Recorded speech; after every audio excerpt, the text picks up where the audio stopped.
Tag news official में आपका स्वागत है। मैं हूं अल्तमश शेख। जैसा कि आज हमारे साथ मौजूद है एडवोकेट नदीम सिद्दीकी साहब, जो कि डॉक्यूमेंट में इन्होंने एक अपना अलग रुतबा बनाया है south Mumbai, all over Mumbai में। नदीम भाई, आपका बहुत बहुत स्वागत है। बहुत बहुत शुक्रिया अल्तमश भाई, जो आपने हमें बुलाया। जी, हम आपको बता दें ये चीज कि आज हम एडवोकेट नदीम सिद्दीकी के साथ बैठे हैं इस मुद्दे पर कि बहुत सी चीजों पर, डॉक्यूमेंट के मामले पर जो हवा चली है इनकी, कि नदीम सिद्दीकी अभी 3-4 महीने पहले आया है और Nadeem Siddiqui voter election card, voter ID, pan card document बना के इलेक्शन नहीं जीत सकता। ये हमारे वार्ड नंबर 211 के कैंडिडेट भी है, ऐसा इनका कहना है। अब ये कंफर्म करना है या पार्टी से कैंडिडेट है या इंडिपेंडेंट कैंडिडेट। नदीम भाई, सबसे पहला सवाल हम करते हैं आपसे, जो लोग कहते हैं डॉक्यूमेंट बना के आप इलेक्शन नहीं जीत सकते। डॉक्यूमेंट बना के हो सकता है मैं इलेक्शन ना जीतूं, लेकिन डॉक्यूमेंट बना के मैं किसी की नेशनलिटी बचा सकता हूँ। कल को अगर हमारे जैसे यूपी सरकार ने कहा है कि हम डिटेंशन कैंप बनाएंगे, कल को अगर वो मुंबई में भी बनता है, जितनी शुरुआत पनवेल में हो चुकी है डिटेंशन कैंप, तो मैं ये चाहूंगा कि मेरा जो वार्ड के, मेरे एरिया के जो लोग हैं, नागपुरा मदनपुरा के जो लोग हैं, कम से कम मैं उनको जो है वो डिटेंशन कैंप से बचा सकूँ। इलेक्शन लड़ना, जीतना, हारना ये तो अल्लाह के हाथ में है। बोलने वाले तो बहुत कुछ बोलते हैं, उनको बोलने दीजिए। मतलब ये जो डिटेंशन कैंप है ये सिर्फ क्या मुसलमानों के लिए है? नहीं, टारगेट तो मुसलमान ही है। कैसे? वो है सबके लिए, लेकिन टारगेट मुसलमान ही है। तो ये आपने पढ़ा होगा, देखा होगा कई बार, ये बांग्लादेश के नाम पे जो लोग पकड़े जाते हैं, ये बांग्लादेशी है, ये फलाना है, ये बांग्लादेशी, उसमें 95% मुसलमान पकड़े जाते हैं। क्योंकि वो भी उठा के बांग्लादेशी बना दिया जाता है, उसके बाद 20 दिन, 25 दिन, 50 दिन के बाद वो अपने प्रूफ देता है और छोड़ दिया जाता है। ठीक है। अभी दूसरा सवाल ये है कि 2.5 से 3 साल पहले आपने पॉलिटिक जोन नहीं की थी, आप सिर्फ डॉक्यूमेंटेशन पे काम कर रहे थे। तो हमने आपसे बात की थी, तो आपने बताया था कि मुझे कोई इलेक्शन लड़ने का शौक नहीं है, मुझे लोगों की खिदमत करना है। तो अचानक आपको क्यों इलेक्शन लड़ना है? बिल्कुल नहीं बात है। मैं ये काम 2020 नहीं कर रहा हूँ। जब NRC का मामला आया, मुंबई बाग लगा था, वहाँ मैंने आपको भी देखा, कई बार हमारी आपकी मुलाकात भी हुई। तब तक मुझे इलेक्शन लड़ने का कोई वो नहीं था। लेकिन जब मैं डॉक्यूमेंटेशन बनाने के लिए मैदान में उतरा, हमारी ऑफिस डाला, वहाँ पे लोग अपनी प्रॉब्लम लेके आए और वो प्रॉब्लम को हम BMC में और कहीं जाते हैं, वहाँ हमको सोल्यूशन नहीं मिलता। हमारे लोगों के साथ कहीं से बात नहीं किया था। ये एडवोकेट होने के नाते मुझसे जब वो प्रॉपर बात नहीं करते, नहीं ये नहीं है, हमारे पास रिकॉर्ड नहीं है, यहाँ चले जाओ, वहाँ चले जाओ, हम परेल जाएंगे, हम अंधेरी जाएंगे, ये एक साल तक मेरे पास बर्थ सर्टिफिकेट है, मेरे पास हैंड रिटन बर्थ सर्टिफिकेट है, मैं उसको डिजिटल कराना चाहता हूँ। एक साल से मुझे दौड़ाया जा रहा है। जब मुझ जैसे पढ़े लिखे आदमी को इतना दौड़ाया जा रहा है, तो आम आदमी जो बेचारा कुछ जानता नहीं है, जानता नहीं, उसको कितना दौड़ाया जा रहा है। भाव दौड़ से बचने के लिए मैंने ये अहद किया है कि मैं इलेक्शन इंशाल्लाह लड़ूंगा। और आपको BMC किसी काम के लिए BMC ऑफिस जाने की जरूरत नहीं है। हमारी ऑफिस आपके लिए 24/7 खुली नहीं। तो एक बात मैं बता दूं, अभी आज जो कि लोग हैं, लोग इंफ्रास्ट्रक्चर डेवलपमेंट के बारे में बात कर रहे हैं और आप डॉक्यूमेंट को ही पकड़ के बैठे हुए। डॉक्यूमेंट होगा तो इलेक्शन लड़ने के लिए क्या डॉक्यूमेंट है और कुछ काम नहीं है? डॉक्यूमेंट होगा तो इंफ्रास्ट्रक्चर होगा ना। आप अगर कोई बीमार पड़ता है, आप ये मान लीजिए कोई इमरजेंसी में बीमार पड़ता है, आप नायर में जाते हैं, JJ में जाते हैं, या बड़े से बड़े हॉस्पिटल में जाते हैं, वहाँ सबसे पहले आपने क्या मांगा जाता है? आधार कार्ड। आधार कार्ड नहीं है तो आपको जो है ना, आज अमृतपान देने की जगह नहीं मिलेगी, ये बात याद रखिए। अमृतपान वाला भी आपको नफल नहीं करेगा, हमको नफल नहीं करेगा अगर हमारे पास आधार कार्ड नहीं। आपकी बिल्डिंग न्यू डेवलपमेंट में जा रही है, आप इंफ्रास्ट्रक्चर की बात करें ना, आपकी बिल्डिंग न्यू डेवलपमेंट में जा रही है, तो वो बिल्डर आपने क्या मांगते हैं? डॉक्यूमेंट। हर आधी डॉक्यूमेंट में डॉक्यूमेंट में ही खत्म हो जाती है। आप कुछ भी जाएंगे, आप वहाँ हमने स्कूल में एडमिशन कराने जा रहे हो, आप अपने बच्चे का, स्कूल वाले क्या मांगते हैं? डॉक्यूमेंट, आधार कार्ड, बर्थ सर्टिफिकेट। हर कहानी वही आ रही है। अब एक चीज पर मैं बात करता हूँ जो कि बहुत ही हॉट चल रहा है, खाली 211 बाइकल्ला में ही चल रहा है, SIR, जो कि आपके पार्टी के लोग SIR को इतना हाईलाइट कर दिए, मतलब ऐसा लग रहा है महाराष्ट्र में SIR लॉन्च हो चुका है। नहीं तो ये बात सही है? बाकी तो महाराष्ट्र में लॉन्च नहीं हुआ है, लेकिन आज भी कल वो आएगा। यूपी में, गुजरात में, मध्य प्रदेश में और ऐसे 12 राज्यों में लॉन्च हुआ है। और पूरी उम्मीद की जा रही है कि इलेक्शन के बाद जो है 5 अप्रैल में जो है हमारे महाराष्ट्र में भी आ जाएगा। और हमारी पार्टी नहीं, इसके ऊपर अगर काम कर रहा है, कोई नहीं काम कर रहा है, तो उसका दिल ने शुक्रिया अदा करना चाहिए कि मैं उस मामले पे काम कर रहा है। लेकिन प्रॉब्लम क्या हो रहा है, अलहमदुलिल्लाह हम लोग पिछले 1 महीने में काम कर रहे हैं। हुआ क्या है, जो बच्चियां मुंबई में रहती थी और वो शादी करके यूपी चली गई, भोपाल चली गई, वेस्ट बंगाल चली गई, तो उनके माँ बाप का जो है 2002 का लिस्ट मांगा जा रहा है कि भाई 2002 में आपके माँ बाप का नाम था, वो लाके दी थी। अब वो लोग हमारे पास आ रहे थे, हम लोग उसको निकाल के दे रहे थे। लेकिन ये क्या हुआ, कुछ लोगों ने क्या किया है, बिल्डिंग में बैनर और पोस्टर लगा दिए। अब वो बिल्डिंग पोस्टर बैनर और पोस्टर लगाने में क्या हो रहा है, उन्होंने अपना नाम लगा दिया कि मैं हमने बैनर पोस्टर लगा दिए, आपको कहीं ऑफिस में जाने की जरूरत नहीं। अब एक बिल्डिंग में 40 लोग हैं, 40 का नाम है, 4 आदमी का नाम नहीं है। जिनका नहीं है वो क्या करेंगे? वो आदमी परेशान हो रहा है, तुम्हारे नाम लगभग 50 फोन आ रहे हैं, इतना अभी हमारे पास नाम नहीं है, हमारी पूरी फैमिली का नाम नहीं है, मेरा नाम नहीं है, मेरी माँ का नाम है, मेरे भाई का नाम है, मेरा नाम नहीं। अभी रंजा बिल्डिंग में एक फैमिली का फोन आया था, हमारे मदनपुरा में रंजा बिल्डिंग, उसमें पूरी फैमिली का नाम नहीं है।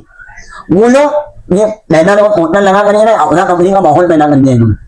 मैं उन सबसे रिक्वेस्ट करता हूँ कि जानने और हमारा भी जरूरत नहीं, इन्होंने बैनर लगा दिया और कंडीशन नहीं बताया कि भाई अगर आपका नाम नहीं है तो क्या एडवर्टाइजमेंट अपना करने के लिए बैनर लगा दिया। PDF निकाले, डाउनलोड करके प्रिंट मार के बैनर पे चिपका दिया। अब जैसे मैं था, क्या हो रहा है आप समझिए कौन भाई, 2002 की बात हो रही है, उस वक्त मेरी उम्र थी 20 साल, आज मेरी उम्र है करीब करीब समझ नहीं 40-45 साल के बीच में।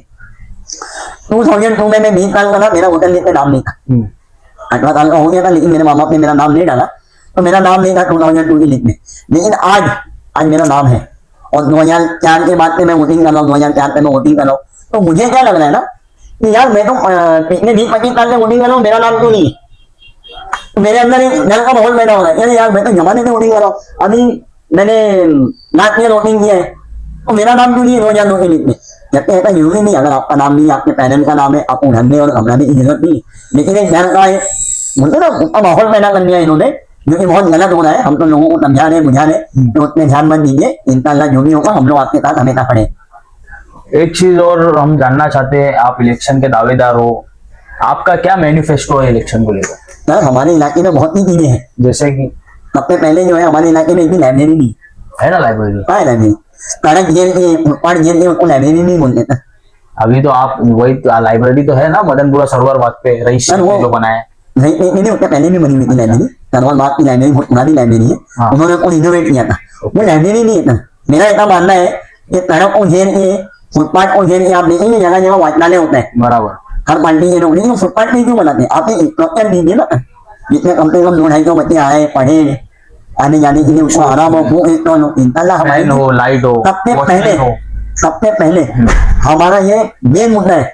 ये मुंबई अपने नागपाड़ा मदनपुरा जैसे इलाके में हमको लाइब्रेरी चाहिए ही चाहिए, और स्पेशली फॉर द फीमेल के लिए लाइब्रेरी होना बहुत जरूरी है। अगर उनके पास लाइब्रेरी नहीं है, उनके पास पढ़ने की कोई जगह नहीं है, तो ये हाई टेक लाइब्रेरी इंशाल्लाह हम आएंगे और जरूर बनाएंगे। और दूसरा जो है सर देखिए, दूसरा मामला जो है ना सबसे बड़ा मामला वो आता है मैटरनिटी होम का। जो आपके पुराने लोग हैं वो जानते हैं कि हमारे मदनपुरा नागपाड़ा इलाके में ना मैटरनिटी होम थे, महाराष्ट्र कॉलेज के बाजू में मैटरनिटी होम था, लाल किन्नी था, आप अपने पेरेंट्स से पूछिए बताएंगे लाल किन्नी था। हमारी पूरा तीसरी गली में मैटरनिटी होम था, ये हमारे अंगीपाड़ा में मैटरनिटी होम था। ये सारे मैटरनिटी होम कहाँ गए? फ्री में इलाज होता था, 50 रुपए में जो है ना बच्चा हो जाता था। हम लोग मुंडी मंडी में पैदा हुए, हम लोग जो है वो तीसरी गली हमारीपुरा में पैदा हुए, कोई मेट्रो में पैदा हुआ होगा। आज वो हमारे नेताओं की लापरवाही कि वो मैटरनिटी होम बंद हो गए। आज अगर आपको आपके बच्चे की डिलीवरी कराना है 1 लाख रुपये आप साइड में कर लीजिए, उतने कम में कहीं पे भी जो है आज नहीं हो पा रहा है। तो क्यों नहीं हो रहा है? कहाँ नहीं होता रही चीजें? हम खुद मांग नहीं रहे, हमारा था हमको वापस दो, हम वो वापस लाएंगे। ये 3 मैटरनिटी होम हमारे थे, वो कहाँ चलेंगे?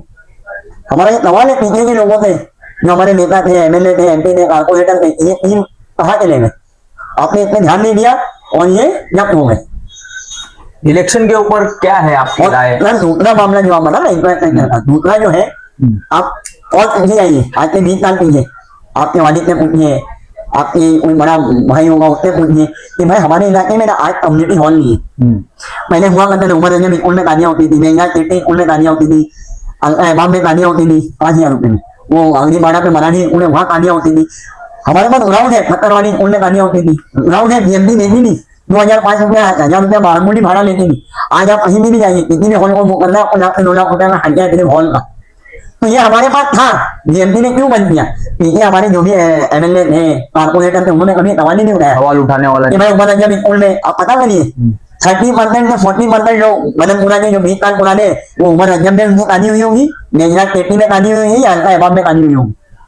पहले कोई फैंसी बड़े बड़े हॉल नहीं थे, लेकिन ये कारपोरेट सेक्टर जब से आया इसने जो है BMC को दबाया और BMC के सारे में कम्युनिटी हॉल बंद कर दिए हैं। जो 5000, 7000, 10,000 रुपए में मिलते थे वो सारे बंद कर दिए हैं, आज वो डाकों में चलाइए। तो ये बात तो हो गई आपके काम के ऊपर हम कर लिया। अब हम आते हैं पॉलिटिक्स पर जो कि चल रहा है आपके वोट से। कुछ लोग कह रहे हैं कि नदीम सिद्दीकी 3-4 महीने पहले आए। हमने भी कल परसों एक इंटरव्यू लिया था, उसमें एक आदमी कह रहा था कि नदीम सिद्दीकी जैसे लोग दावेदारी कर रहे इलेक्शन के लिए, समाजवादी के लिए, जो जिसपे रईस शेख हाथ रखेंगे वही जीत सकता है। तो वही बात नहीं है, मैं तो रईस पे हाथ रखे या बुआती मार हाथ रखे आवाम क्या जाएगी। और जो ये कहते हैं मैं 3-4 महीने पहले आया, 4 महीने पहले आया, 5 महीने पहले आया, उनको जाके मेरे बारे में पढ़ना चाहिए, मेरे बारे में देखना चाहिए कि मैं कब आया। मैं 2020 में जब मुंबई बाग लगा था उस वक्त में एक्टिव, उससे पहले मैं बिल्कुल एक्टिव नहीं था और ना मैं इतना मामले में पढ़ता था, ना मुझे पॉलिटिक्स में कोई लेना देना। जब मेरी माएँ बहनें सड़क पे बैठी और क्यों बैठी वो जानने के बाद पूरे 57 दिन मुंबई बाग कितने दिन चला था लोगों को मालूम नहीं हुआ। पूरे 57 दिन हम वहाँ पे मौजूद रहे, हमने लेक्चर दिया, सिर्फ और सिर्फ डॉक्यूमेंटेशन थे। वहां से जो हमने डॉक्यूमेंट की अपनी वो बनाई है, आज अलहमदुलिल्लाह 5 साल हो गए। आप मैं आपको एक छोटा सा टास्क देता हूँ, आप मदनपुरा के किसी भी घर में चले जाइए, नागपाड़ा की, मैं खाली मदनपुरे की बात नहीं कर रहा हूँ, मैं नागपाड़ा को भी ऑन कर रहा हूँ। नागपाड़ा मदनपुरे के आप किसी भी घर में चले जाइए, बैठ में जाइए और उसमें पूछिए कि सर आप एडवोकेट नदीम डॉक्यूमेंटेशन वाले को जानते हो या नहीं जानते। एक हम एक और बात करेंगे, आपके अपोजिशन ही है, आपकी पार्टी से अभी वो प्रमोट हो रहे हैं। उनमें उन्होंने एक इंटरव्यू में कहा था कि मैं मदनपुरा का बच्चा हूँ, आगरीपाड़ा का नहीं हूँ। सर ये इसके ऊपर क्या कहना है आपका? मदनपुरा और उनके ही भाई इलेक्शन एमएलए इलेक्शन लड़ चुके और कह रहे कि मैं आगरीपाड़ा का नहीं हूँ, मतलब आगरीपाड़ा के लोगों ने उन्हें वोट नहीं दिया। सर आप पूछिए, उन्होंने ये बात कही है ना, हमारे मदनपुरा की इंटरव्यू करी, अपने आप की इंटरव्यू करी उन्होंने कि मैं मदनपुरा का बच्चा हूँ। बिल्कुल हम मदनपुरा के बच्चे हैं, लेकिन आप पूछिए आपने 20 साल राज किया, आप एक बार एमएलए रहे, आपके भाई 3 बार कारपोरेटर रहे, आपकी भाभी कारपोरेटर रही, इतने वोट मिलने के बाद भी आप देखिए मदनपुरा 2 हिस्सों में बटा हुआ है। ये मेन जो है मौलाना आजाद रोड मदनपुरा कहलाता है, यहाँ पे अग्निपाड़ा आता है और यहाँ पे क्लियर रोड आता है। ये 2 इलाके तरक्की कर रहे हैं, अग्निपाड़ा तरक्की कर लिया, मदनपुरा नहीं कर रहा था कि आज भी वही ट्रैफिक, उसकी प्रॉपर्टी की वैल्यू देखिए, मदनपुरा यहाँ का वही है, बाजू में क्लियर रोड है, उसकी प्रॉपर्टी की वैल्यू देखिए, उसका जो सेक्टर देखिए, अग्निपाड़ा का सेक्टर देखिए, ये मदनपुरा जो मौलाना आजाद रोड है हमारा, वही क्यों यहाँ का वही है। आज 20 साल में उसमें तरक्की नहीं हुई। आज हर आदमी पैसा आता है, अल्लाह को पैसा देता है तो वो कहाँ जाना चाहता है, या तो क्लियर रोड पे घर लेना चाहता है या तो अग्निपाड़ा जाना चाहता है। मदनपुरा में नहीं आना चाह रहा है, क्यों नहीं आना चाह रहा? और वोट वहीं से चाहिए। मदनपुरा तो हमारा है ना, हम मदनपुरा में रहते हैं, क्यों? क्योंकि बाजू की एक गली छोड़ के कुछ लोगों का कहना है कि आप मदनपुरे का नहीं हो। अरे सर मदनपुरा के नहीं है तो क्या हुआ, कौन कहता है? कुछ लोग हैं। सर मेरी पूरी फैमिली 211 में आबाद है। मैं बिल्कुल मदनपुरा का नहीं हूँ, मैं 211 का हूँ। मैं अपना ई वार्ड के सामने हमारी माँ का घर है, इतने में हमारे खाना का घर है, भाइयों का घर है, हमारे देश में 211 नहीं है, आपकी फैमिली का फैमिली है। एक चीज मैं बता दूं कि पार्टी में ऐसा चल रहा है, हमने ऐसा सुना है कि आपको 211 से टिकट नहीं मिलेगी, 213 में भेजा जा रहा है। 213 जहां से जावेद जुनेजा एक्स कॉर्पोरेटर थे, वहां से जैबा मलिक का नाम चल रहा है, आपको कट किया जा रहा है इंटरनली पॉलिटिक्स द्वारा। उसमें 1-2 आदमी ऐसे हैं जिनका मैं नाम नहीं ले सकता हूँ, वो बदनाम हो जाएंगे। आप क्या कहना चाहते हैं? नहीं मैंने अल्हम्दुलिल्लाह मेरी जो कह रहे हैं मेरी इंटरनली भी बात होनी, 2 लोग रेट में, ये बात सही है? ऐसा जब बिल्कुल मैंने गलत है, सुना हो। 2 लोग रेट में है, पहला नाम रेट आपका आ रहा है, दूसरा नाम हमारा है, 2 लोगों के ऊपर जो है ना चर्चा हो रही है। अब पार्टी क्या फैसला लेती है कि किसको टिकट देना है, रेट आपको टिकट देना है, नदीम और अगर आपको पार्टी टिकट नहीं दी तो आप क्या करेंगे? मैं ऐसा सोचूं ही नहीं कि पार्टी मुझे टिकट नहीं देगी, मैं तो पॉजिटिव सोचूंगा ना, मैं तो पॉजिटिव सोचूंगा कि पार्टी मुझे ही टिकट देगी। पार्टी कुछ भी कर सकती है। नहीं पर देखिए नहीं ऐसा बहुत से लोगों ने सोचा था कि रईस शेख और अबू आसिम आजमी का सेटलमेंट नहीं होगा, मगर वो हुआ। ऐसी पार्टी अगर आपको टिकट नहीं दी तो आप क्या करोगे? नहीं मैं तो ऐसा सोचता ही नहीं कि पार्टी मुझे टिकट नहीं देगी, पार्टी मुझे टिकट देगी और इंशाल्लाह बिल्कुल पार्टी मेरे ऊपर भरोसा करती है, मेरे कामों के ऊपर भरोसा करती है। अब मैं पार्टी को नहीं कहता हूँ कि भाई आप सर्वे करवा लीजिए। बाइक अल्लाह समाजवादी कौन चला रहा है? भाई अल्लाह समाजवादी अबू आसिम आजमी साहब चला रहे हैं। मुझे तो नहीं लगता है। नहीं आपको नहीं लगता है? कुछ लोग हैं जो ऐसा उनका दावा है कि मैं चला रहा हूँ। सर ऐसा तो हर कोई कहते हैं कि मैं चला रहा हूँ, मैं कहूँगा मैं चला रहा हूँ, मेरे हाथ कुछ लोग ऐसे भी है, कुछ लोग ऐसे भी है कि वो बोलते हैं कि मैं टिकट दिलाऊंगा तुझको, जो वोट से बोल वो वोट से। सही बात है। अरे ऐसे बहुत से लोग हैं, मेरे पास कई ऑफर आते हैं कि आप आ जाइए, हम कांग्रेस में आपको टिकट दिला देंगे, आप आ जाइए, हम मनोज पे आपको टिकट दिला देंगे। जो इनके खुद के टिकट के वाले वो हमको ऑफर दे रहे हैं, सर आ जाइए, हम तुमको क्या कहते हैं अजीत पवार साहब के सामने बिठा देंगे। तो सर ऐसे इलेक्शन का माहौल है, बहुत से लोग आएंगे, बहुत से लोग जाएंगे, जिनको अपने बिल्डिंग का अपने घर खानदान का वोट नहीं मिलेगा, वो आज बोल रहा है मेरे पास 2,500 वोट है। ऐसे लोग बहुत आएंगे सर, तो इसके लिए कोई टेंशन की बात नहीं है। हम हम ने आवाम का काम किया, हम आवाम के बीच में जाएंगे, आवाम से बात करेंगे। आज देखिए अलहमदिल्ला हमारा बैनर चारों तरफ लगा हुआ है, ना पार्टी ने ऑब्जेक्ट कर लिया है, ना और किसी ने ऑब्जेक्ट कर लिया है। आपने एक अच्छी बात कही SIR के ऊपर, जो कि कंफ्यूजन थी लोगों को, उसे आपने क्लियर किया है। अब जिनका नाम नहीं है, आप लास्ट सवाल है हमारा, जिनका नाम अगर SIR में नहीं है वो क्या करे? नहीं सर, जिनका नाम SIR में नहीं है घर में घबराने की कोई जरूरत नहीं। अगर आपका नाम नहीं है, आपके पेरेंट्स का नाम है, माँ का नाम है, बाप का नाम है, हाँ, अगर माँ बाप का भी नहीं है तो, भाई का नाम है, किसका भी नहीं है तो, अगर पूरी फैमिली का नाम नहीं है, किसी वजह से पूरी फैमिली का नाम नहीं है, तो डरने की कोई बात नहीं। जब SIR आएगा ये फॉर्म मिलेगा, फॉर्म के साथ में सरकार ने कोई डॉक्यूमेंट लगाए कि ये अटैच कर लो, जैसे आपका बर्थ सर्टिफिकेट है, बर्थ सर्टिफिकेट नहीं है, डरने घबराने की जरूरत नहीं। आप अपना लिविंग सर्टिफिकेट अटैच कर लो, वो भी नहीं है कोई बात नहीं। आप अपना जो है आधार कार्ड अटैच कर लो, आप राशन कार्ड अटैच कर लो 2009 से पहले का, बहुत सारा उसने ऑप्शन दिया हुआ है। अब यहाँ पे आता है, यहाँ पे सरकार क्या ऑप्शन देती है, तो ये मेरा नाम नहीं है, मेरा नाम भी नहीं है, मैं उसमें 20 साल का था, मेरा नाम नहीं है, मेरे पेरेंट का नाम है लेकिन मेरा नाम नहीं है, तो मैं तेरे बात नहीं मना करता। ये घर का माहौल है, मैं ये कहता हूँ आपके माध्यम से, ये घर का माहौल को खत्म किया जाए, कोई डरने और घबराने की जरूरत नहीं है। आप वो जो लेटर पोर्टल लगे हुए उसमें ध्यान मत दीजिए, आपका नाम नहीं है कोई बात नहीं है, आप हमसे आके मिलिए इंशाल्लाह। और आज लोगों ने बैनर पोर्टल लगाया, क्या कहा कि भाई वो नदीम जो है वो अपने ऑफिस में बुला के भीड़ दिखाता है, हमने घर घर ला के रख दिया। भाई आपने घर घर बेचे नहीं पैदा करनी। अभी मैं आपको सुना दूंगा, रंजा बिल्डिंग के आदमी ने हम आज मुलाकात करने जा रहा हूँ, पूरी फैमिली का नाम नहीं, उसके पूरी फैमिली डर गई। तो ये घर का माहौल है, इससे बाहर निकलने की जरूरत है, डरने घबराने की कोई जरूरत नहीं है। डॉक्यूमेंट लेकर में जो भी हेल्प चाहिए, जितने भी चाहिए इंशाल्लाह हम हाजिर है, हमारी पूरी टीम हाजिर है। हम वीडियो एंड करते हैं आपके अल्फाजों पर, हु इस नदीम सिद्दीकी को डिस्क्राइब करके आप अपने अल्फाजों में हमारी आवाम को बताइए। नहीं सर, मैं अपने आप को डिस्क्राइब नहीं कर सकता। एक पेपर में आर्टिकल आया था, द हिंदू पेपर में, उससे बहुत अच्छा कहा था, मुझे बहुत अच्छा लगा। वो ऑडियो उसने लिखा था आपके बारे में, मेरे बारे में लिखा था, अ मैन विद डॉक्यूमेंटेशन, एक आदमी डॉक्यूमेंटेशन के साथ। मुझे ये पर्सनली बहुत अच्छा लगा था कि भाई सही बात, आज मेरी पहचान, आप नदीम मुझे नहीं कोई नहीं बताएगा, नदीम भाई डॉक्यूमेंट वाले हर आदमी बना लेगा, यहाँ भाई नदीम भाई। आपको मैं बताऊं, आप किसी ने भी कोई, आपने भी कोई पूछता होगा कि भाई मेरे आधार में यार ये डेट ऑफ बर्थ का प्रॉब्लम है, क्या बोलते हैं आप? एडवोकेट नदीम सिद्दीकी के पास जाओ। किसी ने नहीं बोली, आप नहीं, कहीं भी बात डॉक्यूमेंट की बात निकली, उसने कहा कि भाई मेरे यार पैन कार्ड में प्रॉब्लम है, अरे नदीम सर के पास चलेगा। तो अल्हम्दुलिल्लाह 5 सालों में अल्लाह ने इज्जत दी, ये बनाया है कि एडवोकेट नदीम के साथ में डॉक्यूमेंटेशन लगा हुआ है। क्या कहना चाहते हो आवाम को? आवाम को ये कहना चाहते हैं भाई देखिए, हर आदमी अभी इलेक्शन का दौर दौरा है, हर तरह के लोग आएंगे, हर चीजें दिखाएंगे। हमें सबसे पहले गटर गंदगी गार्डन से बाहर आना है।